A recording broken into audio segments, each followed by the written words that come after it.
If you follow my laws and faithfully observe my commandments, I will grant your rains in their season. Thus begins Parshat Bechukotai, the Torah portion for this week. If we follow God's ways and commandments, then we will be rewarded with rains, crops, and fruits. There's a problem with that.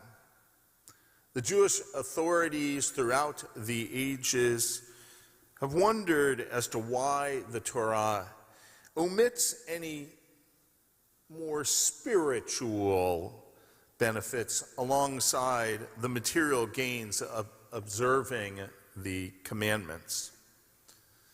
The medieval Rabbi Yitzhak Abravanel specifically asks, why does the Torah confine its goals and rewards to material things as mentioned in this comment and it omits the spiritual? Does God believe we only respond to God's commandments with tangible material rewards? Does God believe we are materialistic? If we are made in God's image, what is this telling us about God's character? Maimonides, even earlier, notes, the idea behind material rewards promised in the Torah is as follows. The Almighty says to you, if you follow the precepts, I shall assist you in carrying them out and perfect yourself through them.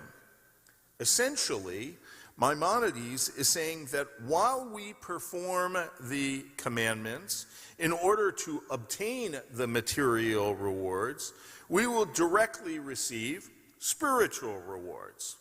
There was no reason for God to state the spiritual rewards because they would be intrinsic in the experiencing of the mitzvot for the material gains. Now, while this is, shall we say, nice in theory, it's not always true. Each time we do a mitzvah, we do a commandment, do we experience internal spiritual rewards?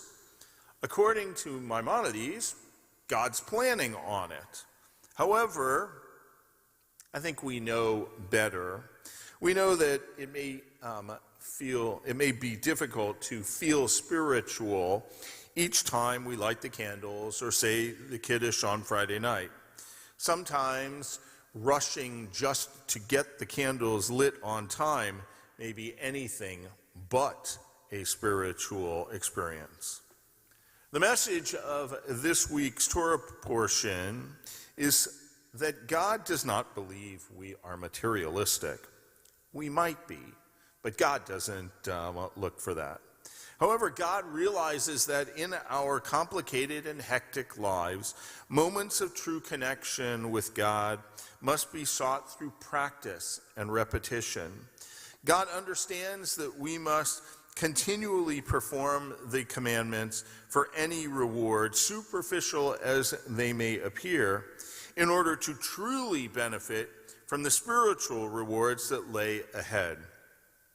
God knows that once we experience the true spiritual power of the mitzvot, the reward will far exceed any material reward that might have come previously.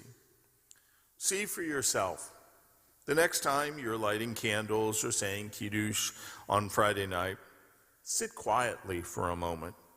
Give yourself just a little bit of time to not only relish in the reward of a day of rest, but the spiritual rewards that may be revealed.